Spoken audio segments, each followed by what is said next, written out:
तो एक ब्राह्मण थे, वो भागवत जी का रोज पाठ करते थे।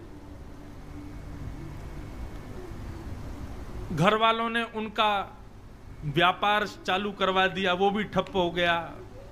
उनको नौकरी में लगा दिया, वहां से भी छोड़ छाड़ के आ गए। क्यों? उनको संसार की किसी भी क्रिया में आनंद आता है, वो केवल भागवत ही पढ़ते रहते थे। बस भागवत करवा लो, कितनी हो सके भागवत पढ़वा लो, भागवत का पाठ करवा लो। इतने इतने रसिक हो गए थे भागवत के।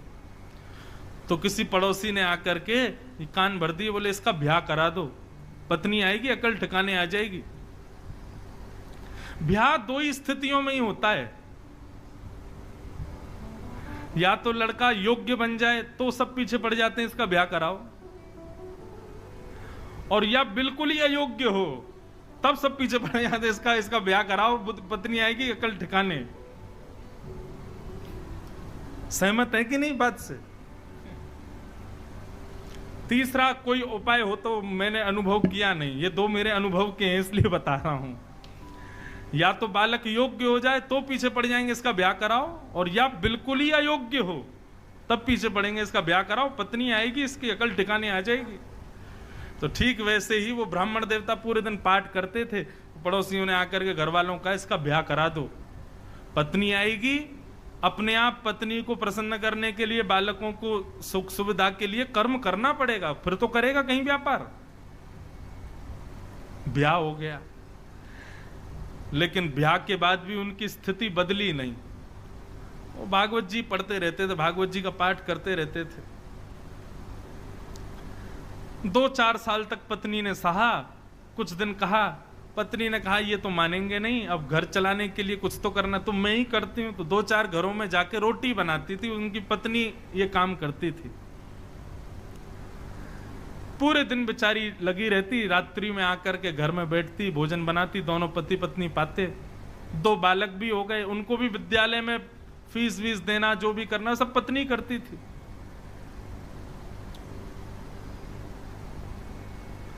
एक दिन उस ब्राह्मण के घर पर कुछ संत पधारे, और संत भी ऐसे समय पर आए जिस समय पर घर का पूरी प्रसादी भोजन सब समाप्त हो चुकी थी, सब पा चुके थे। प्राचीन काल में, प्राचीन भारत में संतों को घर में आने के लिए अनुमति नहीं लेनी पड़ती थी। संत जब जिसके यहां जाना चाहें पहुंच जाते थे, और जिनके घर पहुंचते थे वो अपने धनभाग्य मान करके उनको भोजन वगैरह पवाते थे, खुद छत पे सोते थे, उनको कमरों में सुलाते थे। ये प्राचीन भारत था, अब का भारत नहीं है। अब तो संत पहुंच जाएं, फोन करें, अरे भैया हम तुम्हारे नगर में आए। बोले हम तो सब बाहर हैं, छुट्टी मनाने गए महाराज जी, आपको पहले बताना चाहिए था, 1 हफ्ता पहले फोन करते तो हम करते कोई व्यवस्था। अब आप एंड टाइम पे फोन करोगे, हम भी कोई फ्री थोड़ी बैठे हैं। अब का भारत अलग है।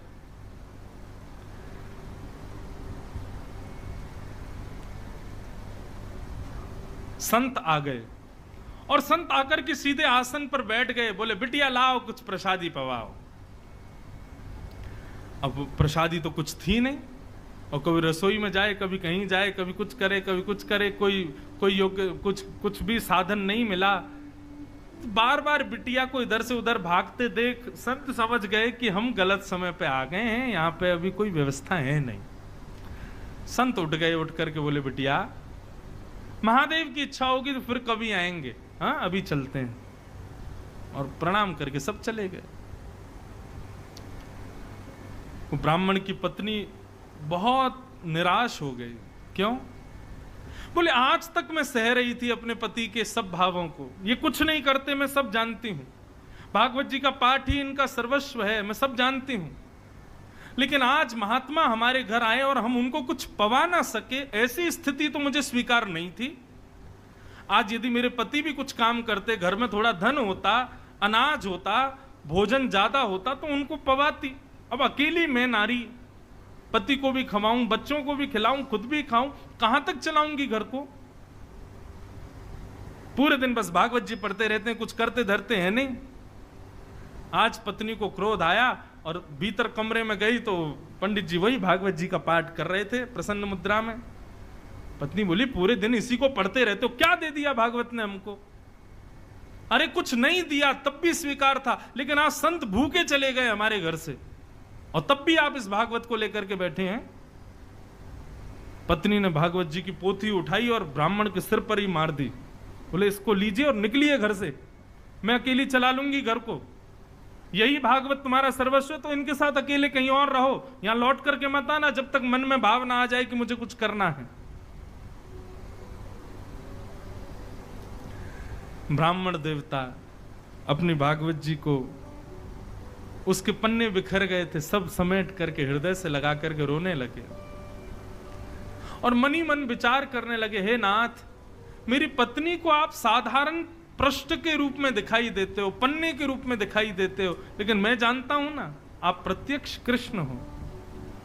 हे नाथ, मेरी पत्नी का कल्याण करना, यह है सुहृद सर्वदेहि नाम, सबका हित चाहने वाला। आप मेरी पत्नी का कल्याण करना, उसका मंगल करना नाथ। और अपनी भागवत जी को समेट करके गंगा किनारे चले गए और गंगा किनारे जाकर के खूब रोए, ठाकुर जी को याद कर करके, कथाओं को पढ़ पढ़ के खूब रोए। बोले मुझे इस बात का दुख नहीं कि पत्नी मुझ पर चिल्लाई, पत्नी ने मुझे गलत कहा, लेकिन मुझे इस बात का कष्ट है कि मेरी प्राण प्यारी भागवत जी को उसने इस प्रकार निरादर किया। ये साक्षात कृष्ण है। कोई बात नहीं ठाकुर जी, उसको सद्बुद्धि देना, उसका कल्याण करना।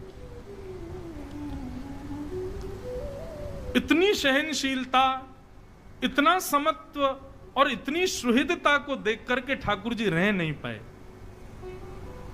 और भगवान नन्हे से बालक बन करके काशी में प्रकट हो गए।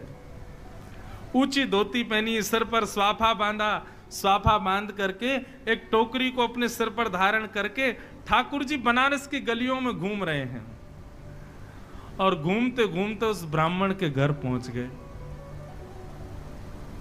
गेट खटखटाया, ब्राह्मणी ने गेट खोला। नन्हा सा बालक, बड़ा प्यारा सा, सिर पर टोकरी लेकर के आया है। ठाकुर जी भीतर प्रवेश कर, ब्राह्मणी बोली कहां चले आ रहे हो, कौन हो भैया, क्या हो, कहां से आए हो और ये सब क्या टोकरी में? ठाकुर जी कुछ नहीं बोले, मौन, मुस्कुरा रहे हैं बस। टोकरी को नीचे रख दिया, कपड़े से ढकी हुई थी। लौटने लगे तो ब्राह्मणी ने हाथ पकड़ा, बोले अरे कहीं भी चले आए, कुछ भी रख गए, कौन हो, क्या हो, बताओ तो। ठाकुर जी ने इशारा किया, गूंगे हैं, बोलना नहीं आता, इशारा करने लगे। ब्राह्मण बोली अच्छा गूंगे हो? ठाकुर जी बोले गूंगे, लिखना तो आता होगा? ठाकुर जी बोले लाओ लिख के बताते। तो ठाकुर जी ने उसमें कुछ लिखा और लिख करके पन्ना बंद करके उसको दे दिया, चले गए।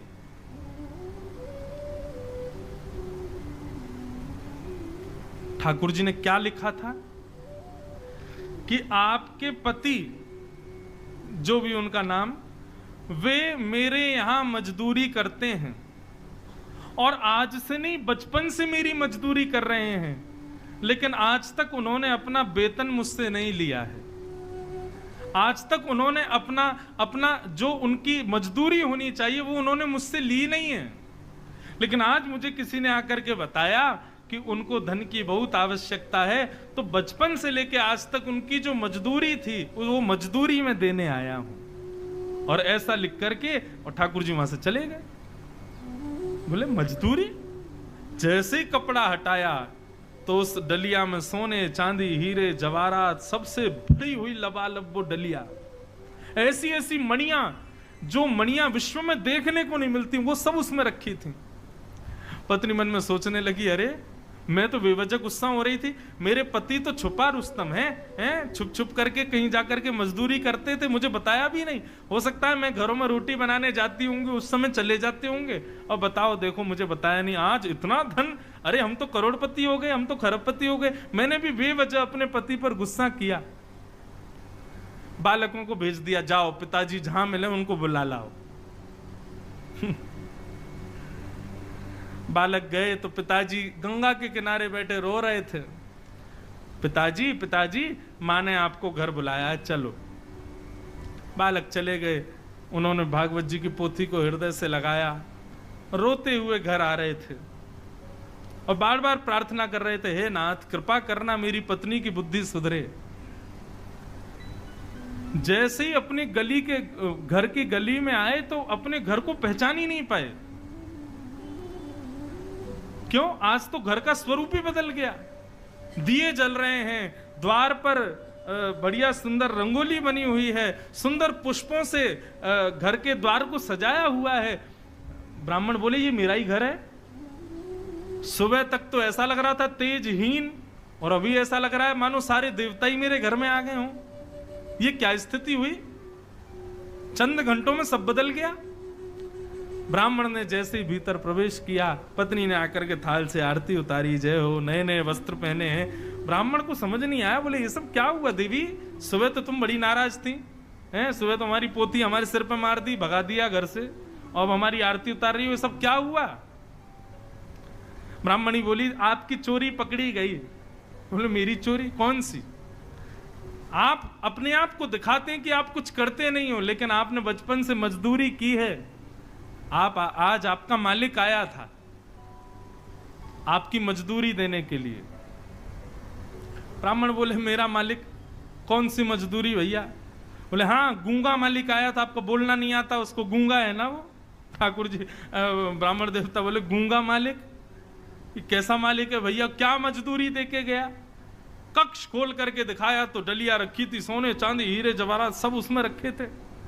बोले देवी मेरा कोई मालिक नहीं है, ये मेरी कोई मजदूरी नहीं, मैं कुछ नहीं करता, मैं तो केवल भागवत अध्ययन करता हूं। बोले आपका मालिक आया था, गूंगा मालिक, और वो बता करके गया कि आपने मजदूर। तुमको कैसे पता? वो तो गूंगा था, बोलना जानता, तुमको कैसे पता? बोले ये पर्चा दिया।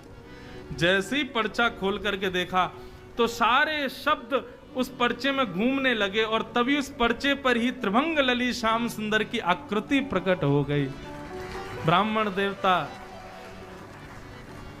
रोने लगे और रो करके अपनी पत्नी के चरणों में प्रणाम किया और कहा, हे देवी, ये कोई सामान्य व्यक्ति नहीं थे, सामान्य मालिक नहीं थे, पूरे विश्व के जगत नियंता, जगदाधार, जगदीश्वर थे। मैंने बचपन से आज तक भागवत का पाठ कभी अपने सुख के लिए नहीं किया, केवल उनके लिए किया। इसीलिए जगत मजूरी देत है, क्यों राखे भगवान। जग को सब मजदूरी देते हैं, मेरी मजदूरी देने आज श्याम सुंदर आए थे, वही आकर के सब दे करके गए।